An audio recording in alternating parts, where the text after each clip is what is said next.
My sister exploited Grandma's illness to rewrite the will and take my inheritance, but a hidden letter I found in the mansion revealed her true face. I looked up from my laptop to find my sister, Victoria, standing in my doorway, her perfectly manicured nails tapping impatiently against the frame. Something about her expression made my stomach tighten, a hint of smugness that seemed out of place given our grandmother's condition. "I just saw her this morning," I said, checking the time. It was barely past noon. Dr. Mitchell said she needed rest.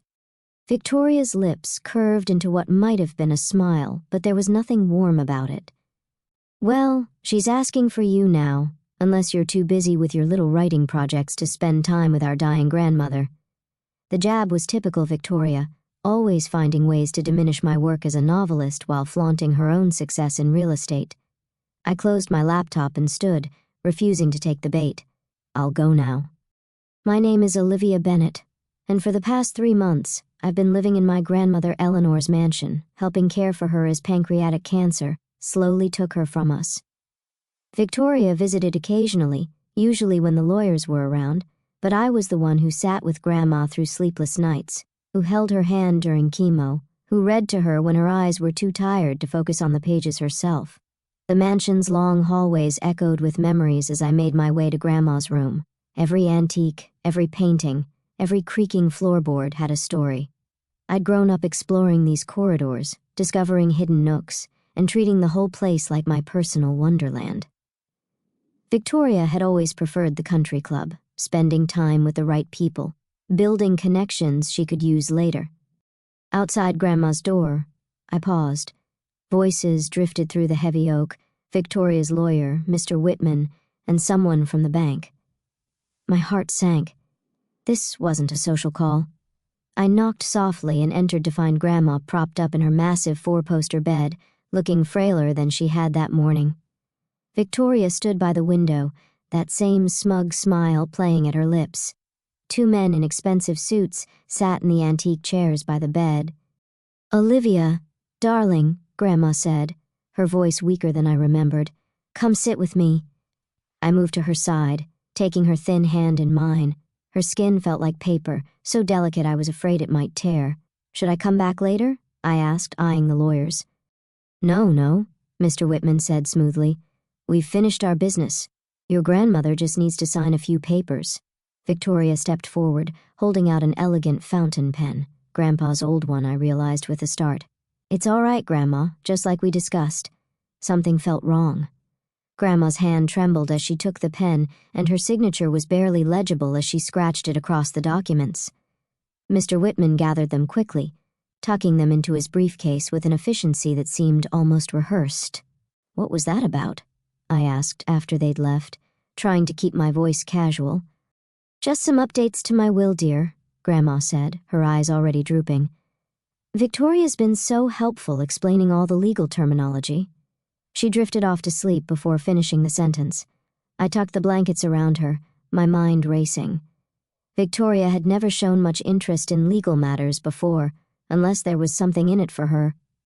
"She's just trying to make things easier," Victoria said from the doorway, as if reading my thoughts. "Unlike some people, I actually understand business matters." I turned to face her. "What did you do, Victoria?" She examined her perfect manicure, unbothered by my tone. "I helped Grandma make some sensible decisions about her estate. Someone had to, while you were busy playing nurse and working on your little stories." "They're not stories," I said, fighting to keep my voice down. "I'm a published author. My last book was nominated for—" Yes, some literary award nobody's heard of." She waved her hand dismissively. "Meanwhile, I've tripled my real estate portfolio this year alone. I know how to manage wealth, Olivia, how to make it grow. Grandma understands that." Before I could respond, Grandma stirred in her sleep, making a small sound of distress. I hurried back to her side, adjusting her pillows and checking her pain medication levels. By the time I looked up again, Victoria was gone. That night, unable to sleep, I wandered the mansion's dark halls. The place felt different after sunset, more mysterious, as if the antiques and artwork were trying to tell me something. I found myself in Grandma's library, a vast room lined with leather-bound books and family photographs. A picture on her desk caught my eye. Me at my college graduation, standing between Grandma and Grandpa, his proud smile, Grandma's elegant pose, my own face beaming with possibility. Grandpa had passed away 2 years later, leaving Grandma to manage their considerable fortune alone. She'd done more than manage it. Eleanor Bennett was a force of nature, turning my grandfather's successful manufacturing business into a diverse empire of investments and real estate. Victoria liked to brag about her business acumen, but she'd learned everything she knew from Grandma. Movement in the hallway made me freeze. Victoria's voice drifted through the door, speaking in hushed tones on her phone. "It's done. No, she has no idea. The old woman signed everything today. Trust me, by this time next month it'll all be mine." My blood ran cold. The smugness, the lawyers, the mysterious documents, it all made sense now. Victoria had somehow convinced Grandma to change her will, probably taking advantage of the confusion caused by her medication. I wanted to confront her immediately, to wake Grandma and demand answers, but I knew that in her weakened state, any confrontation could be dangerous for her. I needed to be smart about this, to figure out exactly what Victoria had done before making my move. The next morning, I called the one person who might be able to help. Mark Sullivan, my best friend since college, and now a junior partner at a law firm across town. "A new will?" he said when I explained my suspicions. "That's tricky, Liv. If she was competent when she signed it." "She's on heavy pain medication," I argued. "Victoria must have caught her during a lucid moment, but you know how the drugs affect her judgment." Mark sighed.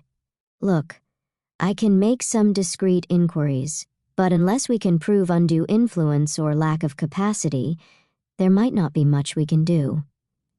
I spent the next few weeks gathering evidence while continuing to care for Grandma. Her decline accelerated, and she was sleeping most of the day.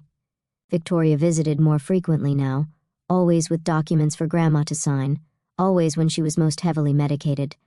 I documented everything: dates, times, medications, who was present. I took photos of the pill bottles, noted Grandma's mental state, recorded conversations when I could, but it felt like trying to hold back the tide with a paper cup. One afternoon, I was helping Grandma sort through some old photographs when she suddenly gripped my hand with surprising strength. "The blue room," she whispered, her eyes intense. "Behind the painting of the lighthouse. Remember." Before I could ask what she meant, Victoria swept in with another lawyer in tow. "Grandma, Mr. Patterson is here about those property transfers we discussed." I was ushered out of the room, Grandma's cryptic message echoing in my mind. The blue room had been her private study, a place where even Victoria and I weren't allowed to play as children. And the lighthouse painting. I remembered it hanging above an antique writing desk, one of Grandma's favorite pieces. That night, after everyone else had gone to bed, I slipped into the blue room. Moonlight filtered through the tall windows, casting strange shadows on the walls. The lighthouse painting hung exactly where I remembered, its pale beam seeming to wink at me in the darkness. I reached for the frame, my heart pounding. It swung away from the wall easily, revealing a small wall safe behind it, but without the combination, it was useless. I tried a few meaningful dates: Grandma's birthday, the day she married Grandpa, the year the company was founded. Nothing worked. A noise in the hallway sent me scrambling back to my room, the safe's contents remaining a mystery. The next day, Grandma took a turn for the worse. The hospice nurse increased her medication, and she drifted in and out of consciousness. Victoria practically moved into the mansion, bringing an endless parade of lawyers and bankers through Grandma's room. I kept trying to get a moment alone with Grandma to ask about the safe, but Victoria was always there, hovering, controlling access like a jealous guard dog. 2 weeks later, Grandma Eleanor Bennett passed away quietly in her sleep. I was holding her hand when it happened, reading to her from her favorite Jane Austen novel. Victoria was at a business lunch. The funeral was exactly the kind of elaborate affair Victoria loved: hundreds of guests, expensive flowers, a catered reception at the country club. I sat in the front row, numb with grief, while Victoria worked the crowd like a politician at a fundraiser. Such a tragedy, I overheard her telling someone, but at least everything's been properly arranged. The estate will be in capable hands.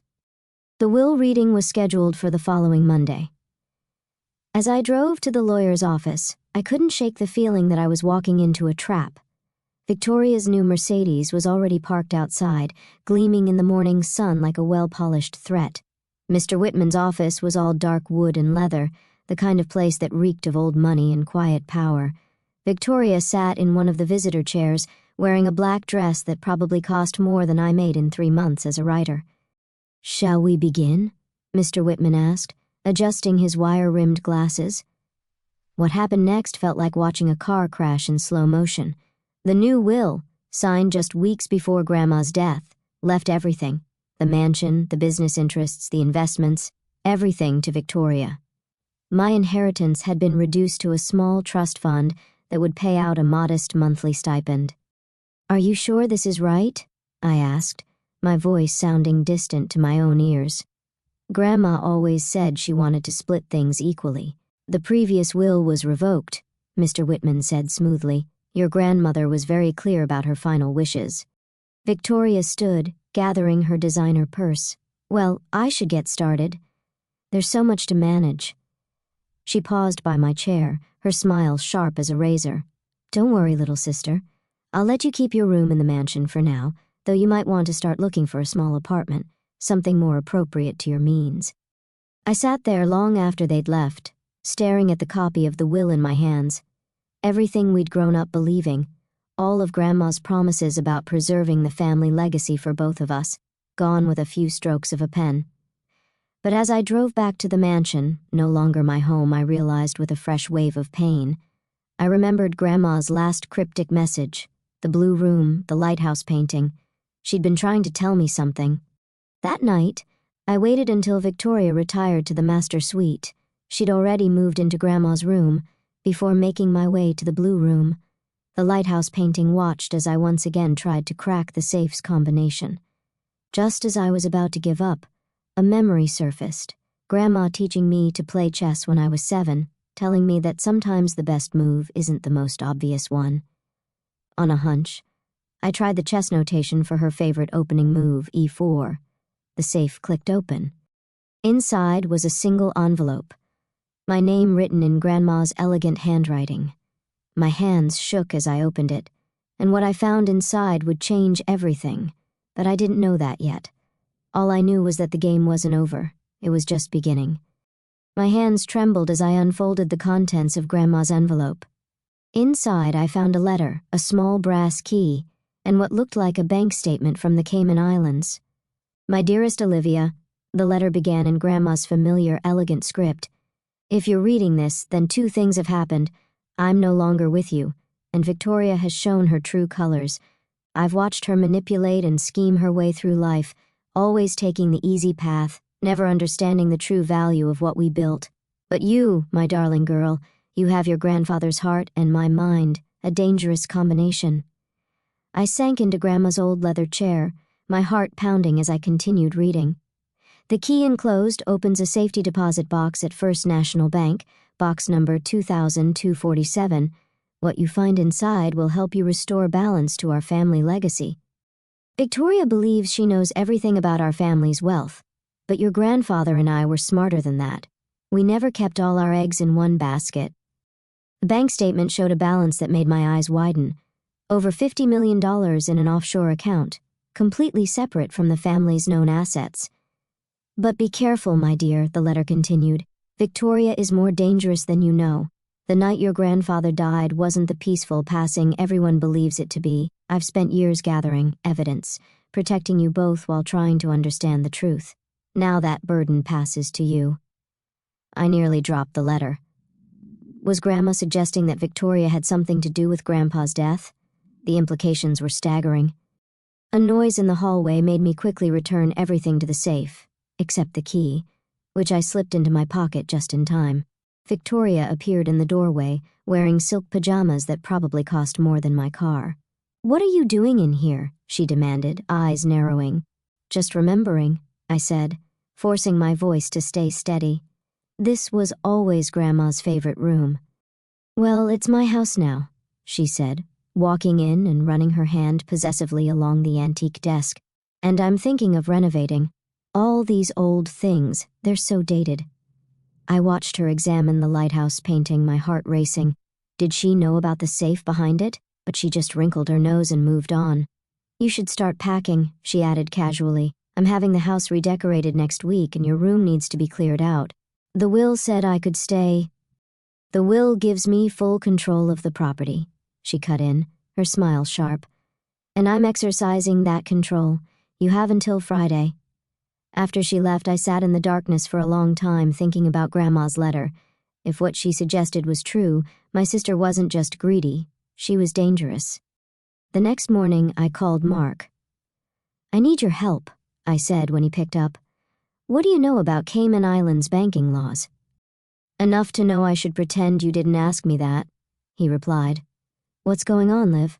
We met at a small cafe far from the mansion, where I showed him copies I'd made of the documents from the safe. His eyes widened as he read. This is significant, he said finally. If these accounts exist, they were never included in the estate inventory, and these allegations about your grandfather's death. Can you help me access the safety deposit box? I asked. I don't want to do it alone. He nodded slowly. First thing tomorrow. But Liv, be careful. If Victoria realizes what you found... She won't, I assured him, though my stomach turned at the thought. That afternoon, as I packed my room, I found myself looking at old family photos. One in particular caught my eye, Victoria and me as children, standing with Grandpa in his study. He was showing us his collection of rare coins, something that had fascinated us both as kids. Victoria was holding one, smiling at the camera, while I examined another with a magnifying glass. The memory hit me suddenly, Grandpa teaching us about numismatics, explaining how some coins were worth millions to the right collector. His collection had been extensive, worth a fortune, but after his death, the coins... I whispered. They hadn't been listed in any of the estate inventories at the time. Everyone assumed they'd been sold years ago, but what if... The next morning, Mark met me outside First National Bank just as it opened. The process of accessing the safety deposit box was surprisingly straightforward. Grandma had already added my name to the access list. When the bank officer left us alone in the viewing room, my hands shook as I inserted the key. Inside the box was another envelope, a USB drive, and a small leather-bound notebook. Your grandfather's journal, I breathed, recognizing his handwriting. The envelope contained detailed records of transactions, offshore account numbers, and, most importantly, a complete inventory of Grandpa's coin collection, which, according to the documents, had been secretly moved to a private vault in Switzerland just days before his death. Look at this, Mark said, pointing to one of the transaction records, a wire transfer from Victoria's personal account to an unlisted number in the Cayman Islands, dated the day before Grandpa died. But she was just starting out then, I said, frowning. She wouldn't have had this kind of money unless she was working with someone else. Someone who stood to gain from your grandfather's death, Mark suggested. The USB drive contained video files, security footage from the mansion's old camera system. With trembling fingers, I plugged it into my laptop. The footage was grainy but clear enough. It showed Victoria in Grandpa's study late at night, arguing with a man I didn't recognize. The timestamp showed it was the night before Grandpa died. You promised me control, Victoria was saying. Once he's gone, I get everything. The man's response was inaudible, but his body language was threatening. Victoria looked scared but determined. The next clip showed Grandpa in his study the following evening, drinking from his usual whiskey glass. Hours later, the cameras caught Victoria and the same man removing something from the study, Grandpa's briefcase, the one he always kept his most important documents in. This is evidence of conspiracy, Mark whispered, but to prove murder, we need more. I opened Grandpa's journal, flipping to the last entries. His normally neat handwriting was shaky, urgent. V meeting with M again. Can't trust. Changed my will today. Eleanor knows something's wrong. Coins moved. Safe in Zurich. Account numbers in... The rest was illegible, but it was enough. Grandpa had known something was wrong. He'd tried to protect the family's assets, working with Grandma to move things offshore before it was too late. We need to move carefully, Mark advised. Victoria has legal control of the estate right now. One wrong move, and she could liquidate everything before we can stop her. Just then, my phone buzzed. A text from Victoria. Moving company arrives tomorrow at 9. Anything left in your room gets thrown out. I looked at Mark, my mind racing. How quickly can you file an injunction? Give me an hour with these documents, he said, already pulling out his phone. And Liv, don't go back to the mansion alone. But I had to go back. There was something else in the blue room safe, something I'd glimpsed but hadn't had time to grab, a small red notebook that could only be Grandma's private diary. I'll be careful, I promised, gathering the documents. As I drove back to the mansion, storm clouds gathered overhead. Thunder rumbled in the distance, a warning of things to come. Victoria's Mercedes was in the driveway, along with an unfamiliar black SUV. I let myself in quietly, making my way to the blue room, but as I approached, I heard voices, Victoria and a man arguing in heated whispers. She knows something, the man was saying, his voice familiar, the same one from the security footage. The bank called. She accessed the box this morning. Impossible, Victoria snapped. She's nothing but a wannabe writer. She doesn't know anything about... I must have made a noise because they both suddenly fell silent. Then footsteps headed toward the door. I turned to run, but I wasn't fast enough. Well, Victoria said from behind me, her voice cold as ice. It seems my little sister has been quite busy today. I spun around to face her and the man, tall, expensively dressed, with cold eyes that assessed me like I was a bug to be squashed. Missing something, Victoria? I asked, nodding toward the red diary in her hand. Maybe this? The man took a step forward, and I realized I was trapped between them and the stairs. We need to talk, little sister, Victoria said, her smile sharp as broken glass, about family secrets and why some of them should stay buried. Lightning flashed outside, illuminating the scene like a macabre photograph. In that instant, I saw something in Victoria's eyes I'd never seen before, not just greed or anger, but genuine darkness, and I knew that everything was about to change. Thunder cracked overhead as I faced my sister and her mysterious companion in the mansion's dark hallway. Victoria held Grandma's diary like a weapon, her manicured nails digging into its worn red cover. Marcus, why don't you make sure we're not interrupted? Victoria said, her eyes never leaving my face. The man, Marcus, moved to block the stairs, effectively cutting off my escape route. Now then, Victoria continued, stepping closer. Let's discuss what you found in that safety deposit box. My mind raced. Mark would be filing the injunction soon, but legal protection wouldn't help if I didn't make it out of here. I needed to play this carefully. Just some old photos, I said, forcing my voice to stay steady, memories of better times, before you started conspiring to kill our grandfather. The words hung in the air like smoke. Victoria's perfectly composed expression cracked for just a moment. Surprise, then fear, then something darker flashing across her face. You always did have an overactive imagination, she said, but her voice wavered slightly. All those silly stories you write, is that what this is? Another one of your fantasies? The security footage isn't a fantasy, I shot back. Neither are the bank records showing your payment to Marcus the night before Grandpa died. Marcus took a step forward, but Victoria held up her hand to stop him. You have no idea what you're talking about, she said. What happened to Grandpa was unfortunate but natural. Everyone knows that. Grandma knew better. I nodded toward the diary in her hands. That's why she kept records, isn't it? Why she spent years gathering evidence. She was protecting me while building a case against you. Victoria's laugh was sharp and brittle. Protecting you. Poor, naive Olivia. Grandma was protecting her money just like everyone else in this family. Why do you think she changed her will at the end? Because you manipulated her while she was dying. I helped her see reason, Victoria snapped. This family's wealth needs someone strong to manage it. Someone who understands business, not some dreamer who spends her time making up stories. Is that what you told Grandpa too? I asked quietly. Before you and Marcus poisoned his whiskey? The slap came so fast I didn't see it coming. My cheek stung as Victoria grabbed my arm, her fingers digging in painfully. "You need to be very careful about what accusations you make," she hissed. Just then, both our phones buzzed simultaneously. Victoria kept her grip on my arm as she checked her screen. I watched her face pale as she read what I knew must be a notice of the injunction Mark had filed. "What did you do?" she demanded, shaking me. A calm settled over me, the kind of clarity that comes when you know you've finally gained the upper hand. I did exactly what Grandma and Grandpa prepared me to do. I protected our family's true legacy. Marcus cursed. "Victoria, she's frozen our access to the estate. Call Harrison. Tell him to start liquidating everything now." "That won't work," I said, unable to keep the satisfaction from my voice.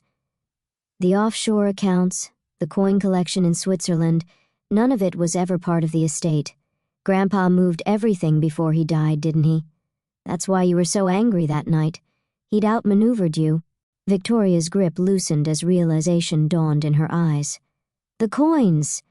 How did you—" Grandma left me a key, but not just to the safety deposit box. She left me the key to everything, all the accounts, all the documentation, all the evidence against you. It's already in the hands of the authorities. The sound of cars pulling up outside made Victoria's head snap around. Red and blue lights flashed through the windows, illuminating the hallway in an eerie strobe. "Police!" a voice called from downstairs. "Victoria Bennett, we have a warrant." Marcus bolted toward the back stairs, but Victoria remained frozen, staring at me with a mixture of hatred and disbelief. "You're bluffing," she whispered. "You couldn't possibly have." I pulled out my phone and played the security footage, not the grainy version from the USB drive, but a crystal-clear copy showing Victoria and Marcus in Grandpa's study, discussing payment details and poison dosages. "Grandma upgraded the security system after Grandpa died," I explained. "Installed hidden cameras everywhere. She knew you'd try again eventually." Victoria lunged for my phone, but I was ready this time. I stepped back, letting her momentum carry her past me. She stumbled, Grandma's diary flying from her hands. It hit the floor and split open, spilling photographs and documents across the hardwood. Footsteps thundered up the stairs as police officers swarmed the hallway. Victoria tried to run, but there was nowhere to go. I watched in silence as they handcuffed my sister, reading her rights as they led her away. One of the detectives stayed behind to take my statement. As I described discovering Grandma's letter and the evidence she'd gathered, I couldn't help but look through the scattered contents of her diary. Among the papers was a photograph I'd never seen before, Grandma and Grandpa on their wedding day, young and radiant with possibility. "Your grandmother was a remarkable woman," the detective said, following my gaze. "She contacted us months ago, sharing her suspicions, but she needed time to gather concrete evidence. That's why she played along with Victoria's manipulation." I realized she'd been protecting me while building an airtight case. Hours later, after the police had finished processing the scene, I sat alone in the blue room. The lighthouse painting still hung on the wall, now hiding an empty safe, but its secrets had served their purpose.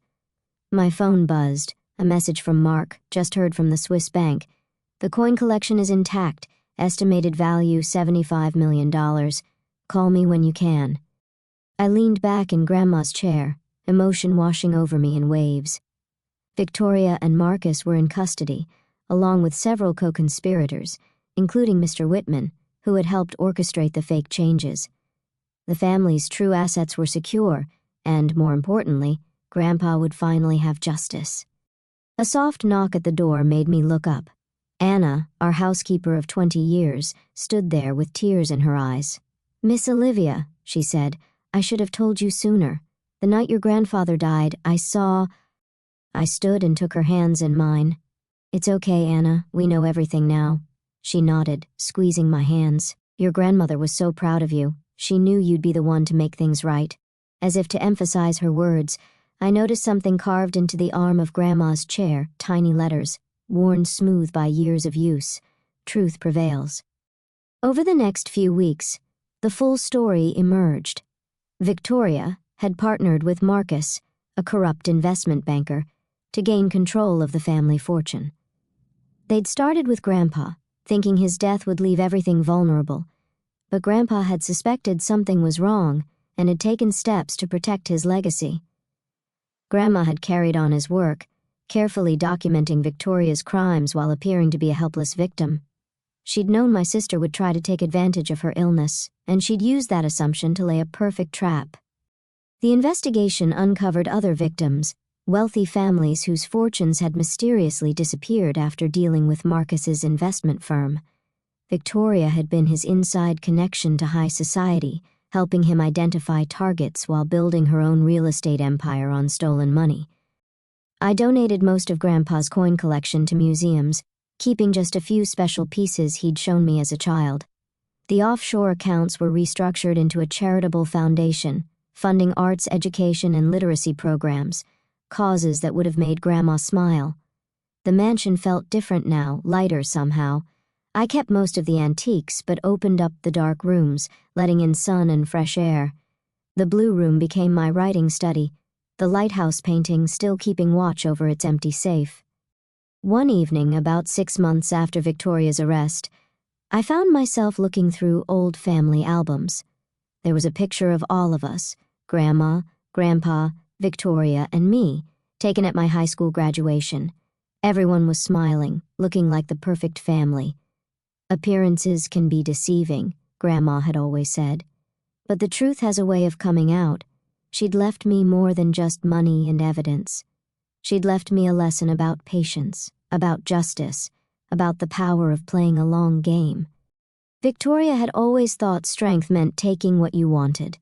She never understood that true strength lies in protecting what matters. The next morning, I visited Victoria in prison. She looked smaller somehow, her designer clothes replaced by a drab uniform, her perfect makeup gone. "Why are you here?" she asked, her voice hoarse. I placed Grandma's diary on the table between us. "Because you should know who she really was, who they both were." Victoria stared at the diary, her hands twitching as if she wanted to grab it. "They never trusted me," she said bitterly. "Always favored you." "They trusted both of us," I corrected. "You're the one who betrayed that trust." I left her there with the diary, knowing she'd finally understand the full scope of her failure, not just the loss of money or freedom, but the loss of something far more valuable, the legacy of two people who had built something worth protecting.